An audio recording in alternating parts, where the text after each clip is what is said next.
Gerakan Mahesa, Kori Ompong, dan semua gerombolannya adalah ancaman serius untuk kedamaian dan ketentraman negara Republik Indonesia. Oleh karena itu, pemerintah harus segera bertindak cepat dan jangan sampai membiarkan gerakan pemberontakan kepada negara walau sekecil apapun gerakan tersebut. Karena jika dibiarkan, maka bibit-bibit gerakan pemberontakan tersebut akan menjadi masalah besar bagi keutuhan negara kesatuan Republik Indonesia. Mahesa, Kori Ompong, mantan separatis GAM itu, dan semua gerombolan Habib Yaman Selatan sebagai sponsor mereka harus segera ditangkap dan diadili sebagai kaum pemberontak separatisme. Jika perlu, gerombolan pengacau ini harus segera dihukum mati. Wis, kita bikin kubu sendiri, Tengku. Bersatunya bangsa Banten sama bangsa Aceh. Siap. Semoga aja Banten kebagian barokah dari Aceh. Jadi kalau nanti Aceh dipisahin dari NKRI, semoga aja Bangket ikut. Ya udah sekalian nih saudaranya nih Banten juga dilepasin kan gitu loh. Kami orang-orang yang sadar karena gabung dengan Indonesia yang gak ada manfaatnya. Aceh, Papua, Maluku, daerah-daerah sadar. Kita nih ya nggak bangga-bangga amat sih sama Indonesia itu, yang nggak bangga-bangga amat. Karena dari dulu juga sebelum gabung, Banten itu sebuah negara, sebuah kesultanan. Pertanyaannya, siapa yang numpang? A. Banten numpang di Indonesia. B. Indonesia numpang di tanah Banten. Siapa yang numpang? Kasih tahu mereka, rakyat Banten, siapa yang numpang. Jadi dalam rekrut jamaah masa ini, Tengku fokus di antitesis, saya fokus di PIK 2, tapi dalam satu gerbong gitu. Di dalam polemik nasab kaum Habib yang telah terbukti secara valid dan ilmiah bahwa golongan mereka bukanlah kaum keturunan Rasulullah. Memang harus diakui bahwa polemik ini mustahil bisa lepas dari kepentingan berbagai pihak yang menungganginya, mulai dari urusan politik hingga kelompok Wahabi yang secara khusus mempunyai agenda menyerang amaliyah-amaliyah warga Nahdlatul Ulama yang berakidah Ahlus Sunnah wal Jamaah. Namun dari berbagai kepentingan tersebut, ada satu pihak yang gerakan mereka sebenarnya sangat berbahaya bagi keutuhan negara Republik Indonesia, ingin memisahkan kesultanan-kesultanan yang ada di Nusantara agar tidak lagi menjadi bagian dari negara kesatuan Republik Indonesia. Kelompok ini dimotori oleh Mahesa Banten, salah seorang kepercayaan Pangeran Kuda Putih, yang beberapa waktu lalu ia sempat membuat kericuhan di Keraton Kasepuhan Cirebon dengan mengangkat isu kezaliman pemerintah terhadap rakyatnya, serta kerap kali bernarasi menghasut kesultanan-kesultanan yang ada di Indonesia, bahwa mereka sama sekali tidak dianggap keberadaannya oleh negara. Gerakan Mahesa yang terlihat jelas ingin Banten atau kesultanan lain agar keluar dari pangkuan Republik Indonesia.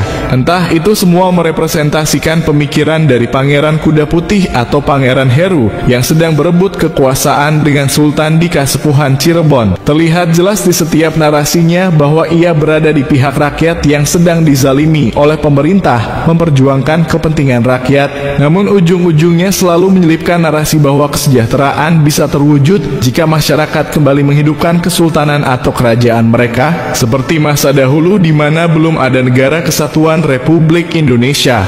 Bagi orang bodoh yang mudah terpedaya akan kata-kata yang seolah membela dengan tulus nasib rakyat yang ada di bawah, tentu mereka akan kagum dan turut serta dalam perjuangan si Mahesa. Namun bagi kita yang paham dan mengerti betul tentang berbagai literasi sejarah, apa yang dilakukan oleh Mahesa dan gerombolannya tidak lebih dari pengulangan sejarah, di mana setiap kelompok pemberontak di seluruh dunia dan di berbagai zaman, mulai dari zaman Romawi kuno hingga zaman kerajaan Mataram Islam, semua kelompok pemberontak akan menggunakan isu ketidakadilan dan kezaliman penguasa agar mendapat simpati dan dukungan ketika melaksanakan aksinya memberontak kepada negara. Tidak ada sejarahnya kelompok Buhot yang akan melakukan aksi mengakui tujuan aslinya, yakni ingin mendapat kedudukan dan kekuasaan yang tinggi yang tidak bisa mereka dapatkan ketika pihak lain yang berkuasa.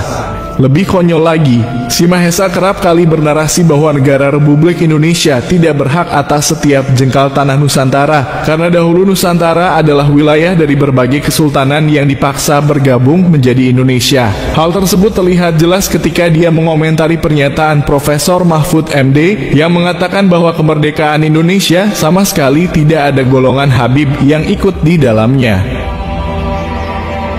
Poin pertanyaannya adalah Pak Mahfud MD, Bukankah tiap jengkal tanah di bumi pertiwi ini, di tanah Nusantara ini, tiap jengkalnya adalah wilayah kerajaan dan kesultanan?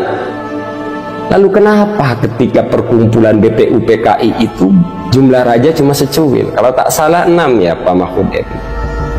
Lalu kenapa tiba-tiba di pelajaran kami di sekolah kerajaan-kerajaan dan kesultanan yang jumlahnya ratusan ini katanya memilih bergabung? Memilih bergabung atau dipaksa bergabung? Pak Mahfud MD, pertanyaan saya, memilih bergabung atau dipaksa bergabung? Kalau dipaksa bergabung, maka akan timbul sebuah asumsi, kalau begitu ganti penjajah doang dong. Kami orang-orang yang sadar karena gabung dengan Indonesia yang gak ada manfaatnya. Aceh, Papua, Maluku, daerah-daerah sadar. Kita nih ya nggak bangga-bangga amat sih ya, sama Indonesia itu yang nggak bangga-bangga amat. Karena dari dulu juga sebelum gabung, Banten itu sebuah negara, sebuah kesultanan. Saya akan kasih pertanyaan khususnya buat seluruh rakyat Banten. Walau bentuknya pertanyaan, sebenarnya ini adalah pendidikan. Pertanyaannya, siapa yang numpang? A. Banten numpang di Indonesia. B. Indonesia numpang di tanah Banten.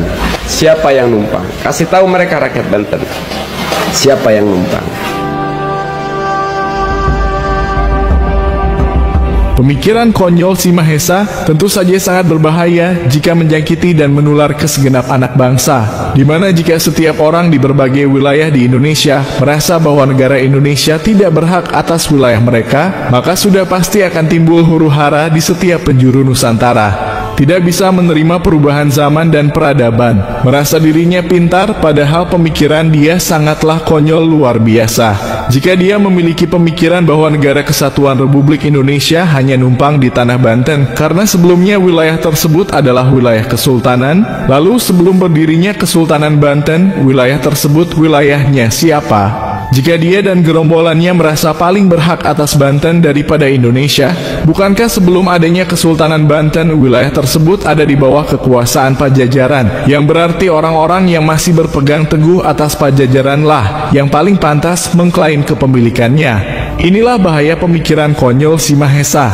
Belum lagi dengan wilayah-wilayah di tanah Jawa. Sebelum berdiri kerajaan-kerajaan Islam, wilayah tersebut adalah wilayah di bawah kekuasaan Majapahit. Sebelumnya juga ada Singasari dan yang lainnya, yang kerajaan-kerajaan tersebut di bawah kekuasaan penganut agama Hindu-Buddha. Jika pemikiran konyol Mahesa harus dipaksakan untuk diterima, maka kita umat Islam justru sama sekali tidak berhak atas bumi Nusantara. Karena kenyataannya masih ada orang Pajajaran yang masih memegang teguh agama Sunda wiwitannya, dan masih ada orang-orang Majapahit yang masih memegang teguh agama Kapitayannya. Bahasa ekstrimnya, Kesultanan-kesultanan Islam justru tidak berhak mengklaim wilayah Nusantara, karena jauh sebelumnya sudah berdiri kerajaan-kerajaan Hindu-Buddha yang menguasai Nusantara, yang mayoritas masyarakatnya beragama Sunda wiwitan atau Kapitayan, yang hingga saat ini masih banyak penganutnya. Inilah yang kita maksud betapa konyolnya pemikiran si Mahesa yang bisa menyebabkan huru-hara jika menjangkiti dan menular ke segenap anak bangsa, karena jika dia mengklaim wilayahnya adalah wilayah Kesultanan Banten sehingga Indonesia dikatakan hanya menumpang di sana, maka bukan tidak mungkin akan ada pihak lain yang mengaku orang-orang sebelum berdirinya Kesultanan Banten mengklaim wilayah Banten adalah wilayah mereka. Belum lagi wilayah lain seperti Majapahit di tanah Jawa, Kerajaan Kutai di Kalimantan, dan banyak lagi yang lainnya. Oleh sebab itulah kita harus buang jauh-jauh pemikiran konyol seperti yang disebarkan oleh si Mahesa. Kita harus menerima setiap perubahan zaman dan peradaban dengan lapang dada, seperti dahulu orang-orang Majapahit menerima dengan lapang dada kerajaannya menjadi Kerajaan Demak, kemudian berubah lagi menjadi Mataram Islam, hingga akhirnya berubah seperti di masa kita menjadi Negara Kesatuan Republik Indonesia.